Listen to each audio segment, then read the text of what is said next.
Hello, this is my 7x12 trailer that I converted into a portable camper. Take you for a little tour.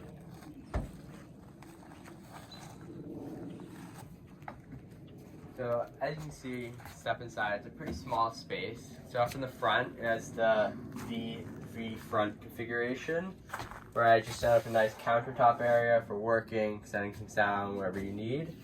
And then inside of here is the electrical setup. I set up a very basic 12-volt setup with a 200 amp hour battery, lithium ion battery, that gets charged goes to the charge controller from 400 amp hours of solar on the top, and you can see my circuits and circuit breaker over there. And this is just the heater that I use when I'm in the winter on ski trips and other things. And since it's such a small space, you've got kind of creative with making things work. So this also serves as a table setup for eating, doing work, other types of things, and pops up and there's another leg if you need a little bit more stability, and you end up having a pretty large area that multiple people can sit on.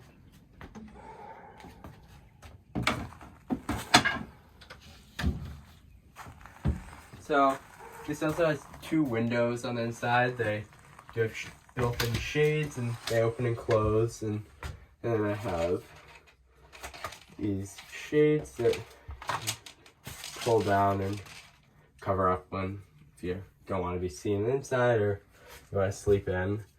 In addition to windows, I have a little vent that helps with ventilation since it's such a small area. And throughout there's USB ports and other outlets to keep things charged. And I have a small inverter that can plug in right here that allows me to charge up computers and other larger items that don't run off of USB. And there's two separate lighting circuits. You can see there's these two lights on this switch, and then these front four lights on this switch, which just is a little bit nice when you're on the bedding area. If you just want these two lights on at night, a little darker in here. That's very nice. This you can see right here is the futon couch. It's about 80 inches long, so you probably comfortably fit 3 or 4 people sitting on here. And then it pulls out to a bed, which I won't pull all the way out now, but these legs pull all the way out, and it's a full queen size bed that comfortably sleeps too.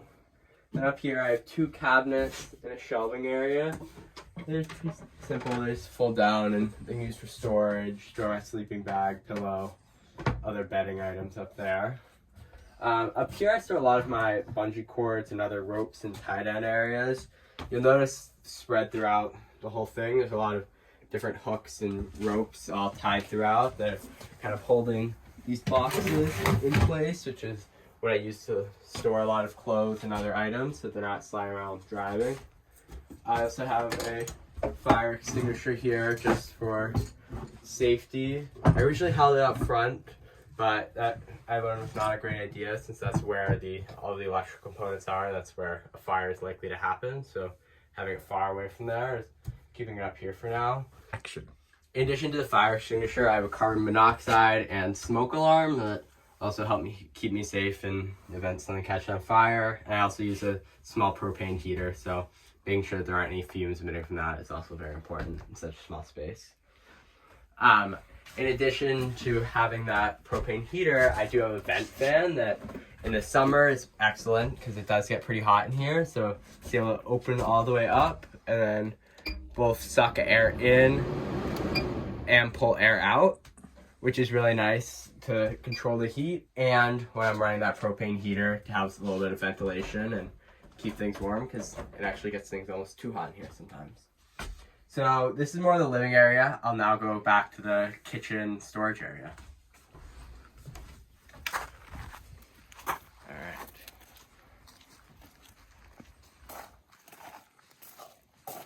Alright, so you can see this is more of the garage area that's very nicely finished on the inside. It's okay, it's a pretty well done over here, but it's meant to be the rough cooking garage storage area, and get it dirty, get it muddy, knock things around, just kind of the whole idea. So I keep a 5-gallon water jug. I carry 2 of these with me, and they go up here. They're easy to take off and remove and refill right into a sink, which basin that can hold water as well as drain it, connect it to a hose or other items if I need to. We need to have salt and pepper and other spices, and the main piece of the kitchen area is this big Yeti cooler that, with enough ice, is able to keep things cold for a lot of days and store a lot of food that works just as good as a fridge, and it's very nice. Additionally, there is a countertop that can fold down on top of the cooler if I want to have a little bit more countertop space and not get the top of my cooler dirty, but I use that sometimes. I also carry 2 or 3 of these tables with me at all times. They're very small, but they work really well for just having the stove on top and prep area for cooking and sitting around and eating dinner on. Pretty handy, and they fold up really small. It can be tossed right into this is kind of the storage locker. It's built to hold a few pairs of skis. I tossed in some other random items, ice axes, a unicycle, but you can fit pretty comfortably 4 pairs of skis, 3 of those tables, a few sets of ski boots, and not have to worry.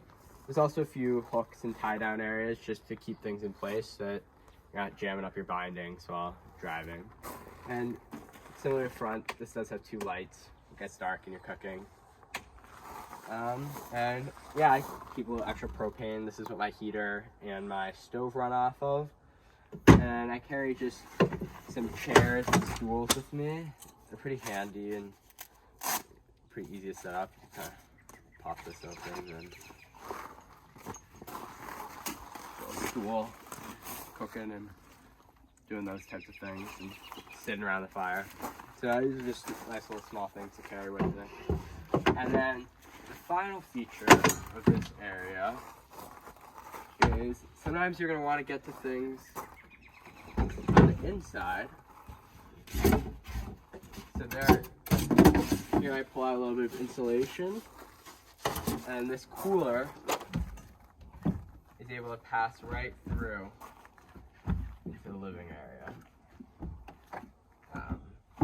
You then get it part way in and then go get on the inside and pull it all the way through.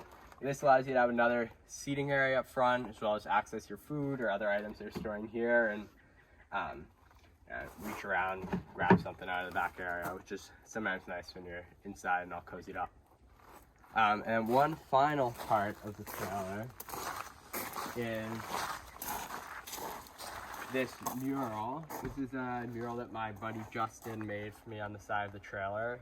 I think it's pretty cool to have my own little touch on the trailer. It looks, you could tell that it's not your average trailer. It's got windows and vents and solar panels. It's not a landscaper, but this adds another little touch that it's pretty cool. It's driving on the road and getting out and around. Yeah, go. All right, so as you can see up here, these are the 4 solar panels. They're 100 amp hours each. They're all bolted it right into the roof and even into the metal framing of the setup. And then they're wired, and over on that side, there's a little hole with conduit that sends the wiring right into the walls of the trailer. And then over here is my MaxxAir fan. That is the heat control of the setup. So that's pretty important, and it's got the nice cover on top so that I can run it while it's raining, while it's windy, and nothing's gonna leak inside.